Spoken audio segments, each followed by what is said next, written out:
नमस्कार मित्रों, रीता सरकार की इस कहानी का शीर्षक है हाजिर जवाब बीरबल। कहानी इस प्रकार है।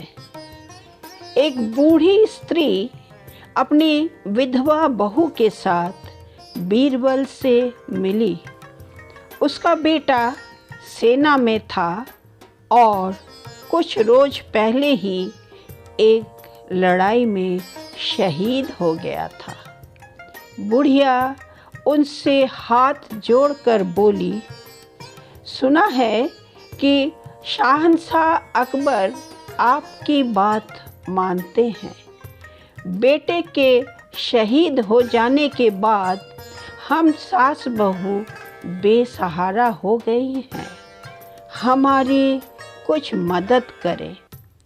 बीरबल ने बुढ़िया को ढाढ़स बंधाते हुए कहा, आप चिंता न करें, हमारे शहंशाह बड़े ही दयालु हैं। वे आपकी मदद ज़रूर करेंगे। मैं जैसा कहता हूँ बस वैसा ही आप करती जाएं।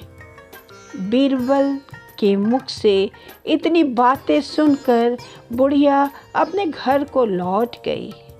दूसरे दिन वह बुढ़िया अपनी बहू को लेकर दरबार में हाजिर हुई।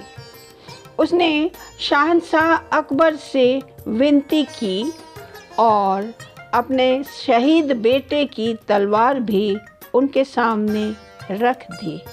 फिर बोली, शहंशाहों के शहंशाह, मेरे बेटे ने युद्ध से कभी मुंह नहीं मोड़ा। यह वही तलवार है जिससे उसने बहुत सारे युद्ध लड़े।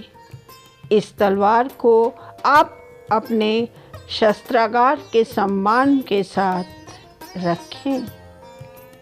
बादशाह अकबर ने उस तलवार को ध्यान से देखा। वह तलवार बहुत पुरानी थी और उसमें जंग भी लगी थी। बादशाह ने मन ही मन सोचा, इस तलवार का क्या मोल। उन्होंने एक सैनिक को हुक्म दिया, यह तलवार इस स्त्री को दे दी जाए और सोने की 5 मोहरें भी। बीरबल को यह सुनकर बड़ा ही आश्चर्य हुआ। वह शहंशाह से बोला, जहाँपनाह, क्या मैं इस तलवार को देख सकता हूँ?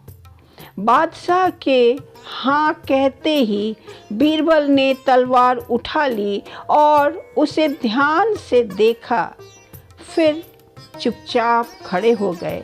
शहंशाह अकबर ने बीरबल को देखते हुए पूछा, बीरबल, इस तलवार में ऐसी क्या बात है कि तुमने इसे इतने गौर से देखा और चुपचाप खड़े हो गए? बीरबल बोले, जहाँपनाह, मुझे पूरा विश्वास था कि यह तलवार सोने की बन जाएगी। बादशाह अकबर आश्चर्य से बोले, क्या कह रहे हो? जंग लगी तलवार भला सोने की कैसे बन सकती है? बन सकती है जहाँपनाह, बीरबल ने कहा। जंग लगी लोहे की तलवार सोने की कैसे बन सकती है? अपनी बात को पूरा करो बीरबल, जहाँपनाह ने सवाल कर दिया। बीरबल बड़े ही शांत भाव से बोले, जहाँपनाह, पारस पत्थर का एक छोटा सा टुकड़ा लोहे को सोना बना देता है।